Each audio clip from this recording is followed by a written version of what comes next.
Hello दोस्तों, welcome back to my YouTube channel. एक बार फिर आप सभी का स्वागत है और आज मैं एक बार फिर हाजिर हूँ एक नई कथा के साथ। उम्मीद है ये वीडियो आप सभी को जरूर पसंद आएगा और पसंद आएगा तो कृपया लाइक, शेयर, कमेंट और चैनल को सब्सक्राइब करना ना भूलें। जी हाँ दोस्तों, मेरा नाम है अवनीश दुबे और आप देख रहे हैं हिंदू हृदय। जी हाँ दोस्तों, आज हम ऐसे कथा के बारे में आपको बताने वाले हैं जो कि लगभग 90% लोगों को शायद ही मालूम होगा। जी हाँ, आज हम बात करने वाले हैं सीता जी ने राजा दशरथ का पिंडदान क्यों किया। जी हाँ, वाल्मीकि रामायण में कथा है कि श्री राम, लक्ष्मण और सीता के साथ गया तीर्थ में राजा दशरथ के लिए पिंडदान था, श्राद्ध के लिए गए थे।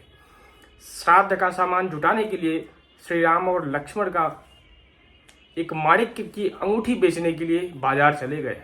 उस समय अकेली सीता जी फल्गु नदी की बालू में खेलने लगी। उसी समय राजा दशरथ वहां प्रत्यक्ष रूप से उपस्थित हो गए। राजा दशरथ ने सीता जी से कहा, मैं भूख प्यास से अत्यंत व्याकुल हूँ, तुम मेरी पुत्र वधू हो और तुम्हारा मैं ससुर हूँ, पिंड अर्पण कर मेरी क्षुधा शांत करो। इस पर सीता जी ने कहा, श्री राम की अनुपस्थिति में मैं किस वस्तु से आपका पिंडदान करूं? तो राजा दशरथ जी ने कहा, राम के समान तुम भी पिंडदान के अधिकारी हो।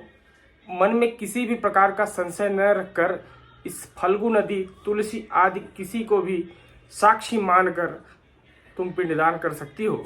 सीता जी ने श्री राम की प्रिय तुलसी और फल्गु नदी, वट वृक्ष, गाय और ब्राह्मण को साक्षी बनाकर राजा दशरथ को पिंडदान देकर संतुष्ट किया। थोड़ी देर बाद श्री राम और लक्ष्मण श्राद्ध की सामग्री लेकर वहां आए। सीता जी ने श्री राम को सारी बातें बताई। कहा कि राजा दशरथ बालू का पिंड ग्रहण कर परम तृप्ति को प्राप्त कर स्वर्गलोक को चले गए। बिना सामग्री के पिंडदान कैसे हो सकता है? इसके लिए श्री राम ने सीता से प्रमाण मांगा। तब सीता जी ने कहा कि यह फल्गु नदी, तुलसी, गाय, ब्राह्मण और वट वृक्ष मेरे द्वारा किए गए श्राद्ध कर्म की गवाही दे सकते हैं। श्री राम ने पांचों से गवाही के रूप में पूछा, क्या यह बात सत्य है? परंतु श्री राम ने के क्रोध से डरकर फल्गु नदी, तुलसी, गाय और ब्राह्मण सीता जी द्वारा दिए गए पिंडदान की बात से मुकर गए। सिर्फ वटवृक्ष ही ऐसा था जो कि सही बात बताया। तब सीता जी ने राजा दशरथ का ध्यान करके उनसे ही गवाही देने की प्रार्थना की। दशरथ जी ने सीता की प्रार्थना स्वीकार कर घोषणा की कि सही वक्त पर सीता जी ने मुझे पिंडदान किया है। यह बात सुनकर श्री राम विस्मित हो गए। 5 गवाहों द्वारा झूठ बोलने पर सीता जी ने उसको क्रोधित होकर श्राप दे दिया। तो जिसमें प्रथम है, फल्गु नदी सिर्फ नाम की नदी रहेगी, जिसमें पानी नहीं रहेगा। इस कारण फल्गु नदी आज भी गया में सूखी रहती है। सीता कुंड पर दिया जाता है बालू का पिंडदान। जी हाँ, फल्गु नदी के तट पर सीता कुंड में पानी के अभाव में आज भी बालू या रेत से पिंडदान दिया जाता है। गाय को श्राप दिया कि तू पूज्य होकर भी लोगों का जूठा खाएगी, और तुलसी को गया में न उगने का श्राप दिया, जो कि आज भी गया में तुलसी का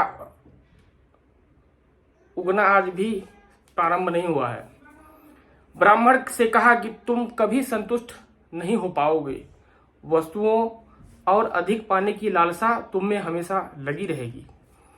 वट वृक्ष को सीता जी का आशीर्वाद मिला कि उसे लंबी आयु प्राप्त होगी और वह दूसरे को छाया प्रदान करेगा, तथा प्रतिपदा स्त्री तुम्हारा स्मरण करके अपने पति को दीर्घायु की कामना करेगी।